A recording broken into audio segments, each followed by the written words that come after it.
Hello மக்களே, welcome to SP cinephile YouTube channel. நீங்க பார்க்க போறது இன்னைக்கு தியேட்டர்ஸ்ல ரிலீஸ் ஆன கான் சிட்டி அப்படிங்கிற தமிழ் படத்தோட ரிவ்யூ தான் பார்க்க போறீங்க. இந்த படத்துல அர்ஜுன் தாஸ், ஆனபன், யோகி பாபு, வடிவுக்கரசி இவங்க நடிச்சிருக்காங்க. இந்த படத்தை டைரக்ட் பண்ணவர் ஹரிஷ் துரைராஜ். இப்போ இந்த படத்தோட ரிவ்யூக்கு போறதுக்கு முன்னாடி என்னோட சேனல் இப்பதான் ஃபர்ஸ்ட் டைம் பாத்தீங்கன்னா சப்ஸ்கிரைப் பண்ணி சப்போர்ட் பண்ணுங்க. வாங்க இப்போ மூவிக்குள்ள போலாம். படத்தோட கதையை பொறுத்த வரைக்கும் அர்ஜுன் தாஸ், ஆனபன், யோகி பாபு, வடிவுக்கரசி இவங்க எல்லாருமே தனித்தனி கேரக்டர்ஸ். எல்லாத்துக்குமே ஒரு பண பிரச்சனை இருக்கும். ஆனா அந்த பண பிரச்சனை டைம்ல இவங்களுக்கு ஒரு ஐடியா கிடைக்குது. அந்த ஐடியானால சில விஷயங்கள் பண்றாங்க, பண்ணி மாட்டிக்கிறாங்க. மாட்டினதுக்கு அப்புறம் ஒரு இடத்துல தலைமறைவா போயிடுறாங்க. அங்க திரும்ப ஒரு புது பிரச்சனை ஆரம்பிக்குது. மறுபடியும் இந்த ரியாலிட்டியான முந்தின வாழ்க்கைக்கே வந்து அந்த பிரச்சனையை சால்வ் பண்ண ட்ரை பண்றாங்க. அப்படி என்ன பிரச்சனை பண்ணிட்டு இவங்க தலைமறை வராங்க, அதுக்கப்புறம் புதுசா என்ன பிரச்சனை வந்தது, கடைசி இந்த பிரச்சனை எல்லாம் சால்வ் ஆச்சுதா இல்லையா, இதெல்லாம் பாக்குறதா இந்த படத்தோட மிச்ச கதை. இது ஒரு கிரைம் டிராமா ஜானர். இந்த படத்தோட பாசிட்டிவ்ஸ் அண்ட் நெகட்டிவ்ஸ் பார்க்கலாம். எனக்கு மொதல் பாசிட்டிவா தோன்றது, இந்த படத்துல கான்செப்ட் வைஸா வந்து நல்லாவே எடுத்திருந்தாங்க. அதாவது ஒரு மணி ஸ்கேம் வந்து எப்படி எல்லாம் பண்ணலாம், என்ன மாதிரி ஐடியாஸ் தான் யூஸ் பண்ணலாம் அப்படிங்கிறது வந்து தப்பான விஷயமா இருந்தாலும் அவங்க சொன்ன விதமும்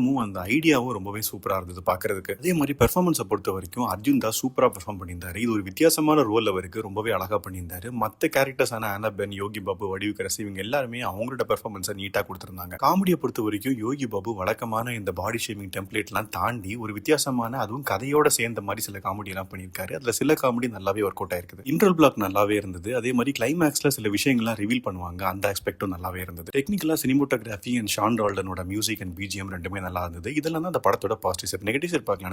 நெகட்டிவா தோன்றது, இந்த படத்துல லாஜிக் அப்படிங்கிற விஷயம் வந்து சுத்தமா கிடையாது. ஃபர்ஸ்ட் ஹாஃப்ல இவங்க பண்ற விஷயங்கள்லாம் ஓரளவுக்கு லாஜிக்கலா இருக்கும். ஆனா செகண்ட் ஹாஃப்ல இவங்க பண்ற விஷயங்கள்லாம் சுத்தமா லாஜிக்கே இல்லாம இஷ்டத்துக்கு எடுத்து வச்சிருக்காங்க அப்படின்னே சொல்லலாம். அண்ட் ஃபர்ஸ்ட் ஹாஃப்ல கொஞ்சம் விறுவிறுப்பா போனது, செகண்ட் ஹாஃப்ல கொஞ்சம் டல் மூமெண்ட்ஸ் வந்து நிறையவே இருக்குது. அண்ட் சீன்ஸும் கொஞ்சம் ட்ராக் பண்ணி சில சென்டிமெண்ட்ஸ் எல்லாம் தேவையில்லாம ஃபிக்ஸ் பண்ணி அதை கொஞ்சம் இழுத்திருக்காங்க. மொத்தத்தில் இந்த படத்தை பத்தி சொல்லணும் அப்படின்னா அர்ஜுன் தாஸ் கிட்ட இருந்து ஒரு டிஃபரெண்டான ஒரு மூவியை நீங்க எக்ஸ்பெக்ட் பண்ணலாம். இந்த படம் பார்க்கும்போது இந்த லாஜிக் விஷயங்கள் அண்ட் இந்த செகண்ட் ஹாஃப் டிராக் இதெல்லாமே கொஞ்சம் அவாய்ட் பண்ணியிருந்தாங்கன்னா படம் சூப்பரா இருந்திருக்கும். பட் இப்பவும் படம் பார்க்கும்போது என்ன பொறுத்த வரைக்கும் இது ஒன் டைம் வாட்சபிள் மூவி தான். ஃபேமிலியோட பார்க்கலாம், எந்த அடல் கண்டென்ட்டும் கிடையாது. இன்கேஸ் நீங்க தியேட்டர்ஸ்ல பாத்தீங்கன்னா உங்க ஒப்பீனியன் என்ன அப்படிங்கறத கமெண்ட் செக்ஷன்ல சொல்லுங்க. அடுத்த ரிவ்யூல சந்திக்கிறேன். Bye, take care.